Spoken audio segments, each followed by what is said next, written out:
My father looked at me across the kitchen table and said, with complete calm, "Then don't expect this family to support you ever again." 6 people were in that house when he said it. My mother, my sister Emma, my aunt who had come over and clearly already known what was going to happen, my grandmother, who looked at her hands, and me, holding an acceptance letter from the University of Chicago that I had worked 3 years to earn. My name is Olivia Pierce. I am 28 years old. This is the story of how my family tried to trade my future for my sister's comfort, and how walking out at 3:14 in the morning with one suitcase and $480 in cash turned out to be the most important decision I ever made. They thought I would come back. I didn't. I grew up in Rockford, Illinois, in a house where love was real but conditional in ways nobody ever said out loud. My parents, Robert and Karen Pierce, were not bad people. They were people who had built a family system around the path of least resistance, and for 22 years, I had been that path. My father worked in facilities management. Steady, organized, a man who treated every problem like a logistics issue to be resolved efficiently.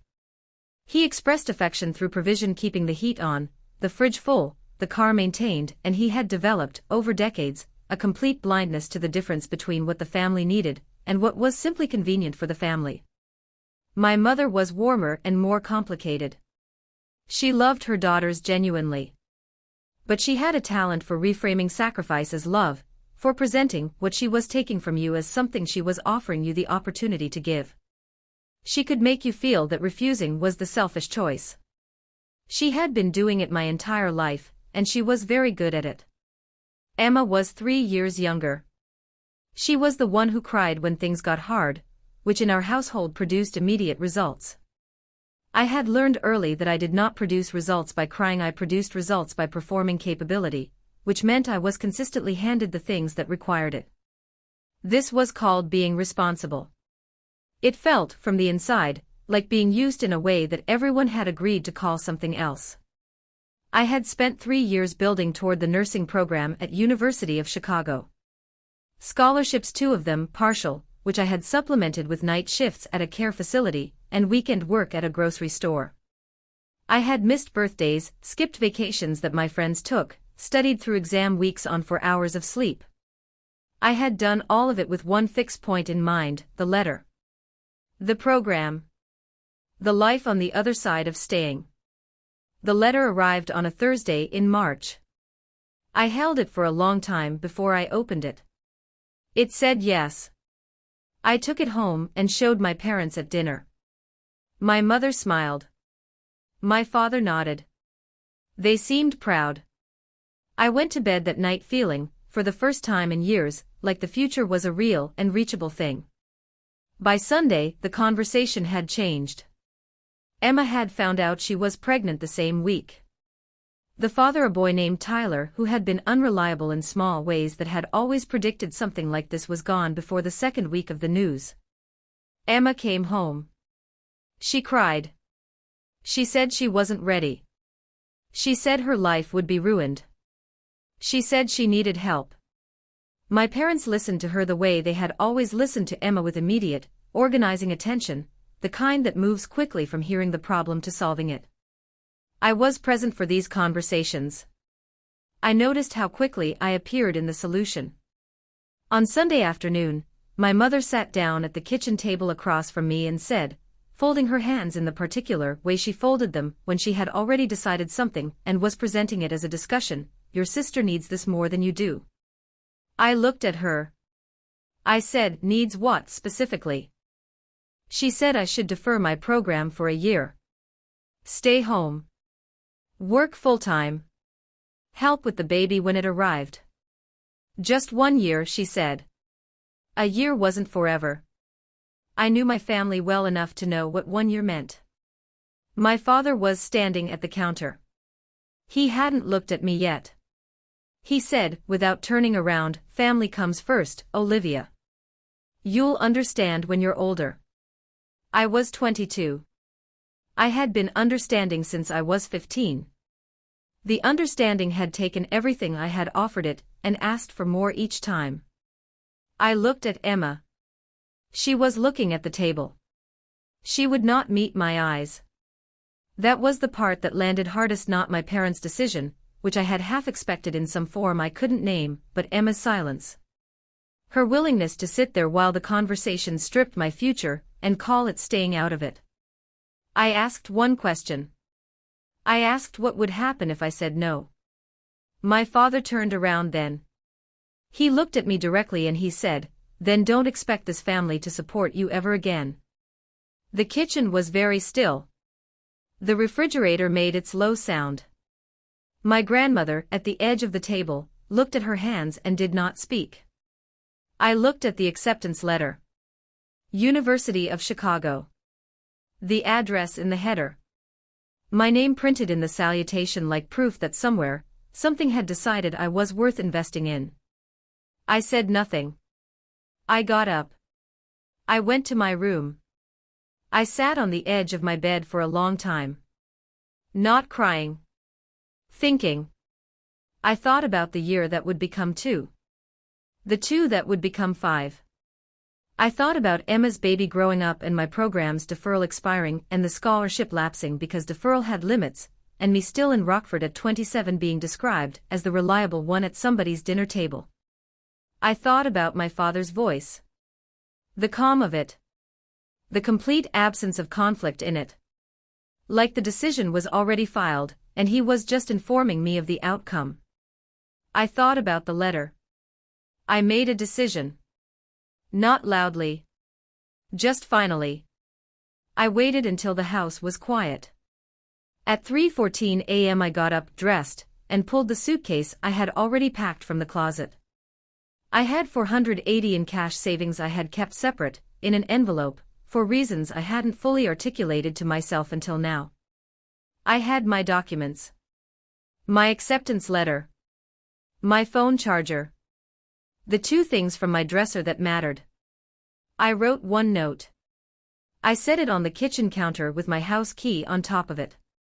It said, "If family only loves me when I'm sacrificing myself, then that was never love."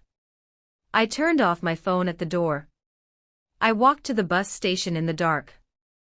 I bought a ticket to Chicago with money I was supposed to use for next month's expenses. I sat in the fluorescent light of the station at 4 in the morning and waited, and did not go back. My friend Dana had been my college roommate for 2 years, and had an apartment in Wicker Park with a couch she had offered me more than once when I'd talked about leaving. I called her from a payphone at the Chicago bus terminal at 7 in the morning. She answered on the 3rd ring. I told her I was at the terminal. She said she'd be there in 20 minutes. She was there in 15. I turned my phone back on that afternoon. 43 missed calls. 12 voicemails. Texts from my mother, my father, my Aunt Emma. I read them but didn't respond. The voicemails I listened to only once. I needed to know if anything was an actual emergency. It was not. It was panic and anger, and in my mother's later messages, a shift into something that sounded like genuine fear. I contacted the University of Chicago's nursing program office the following morning, and confirmed my enrollment. My scholarships were intact. My start date was September. I had 4 months and $480 and Dana's couch, and a decision that was already made.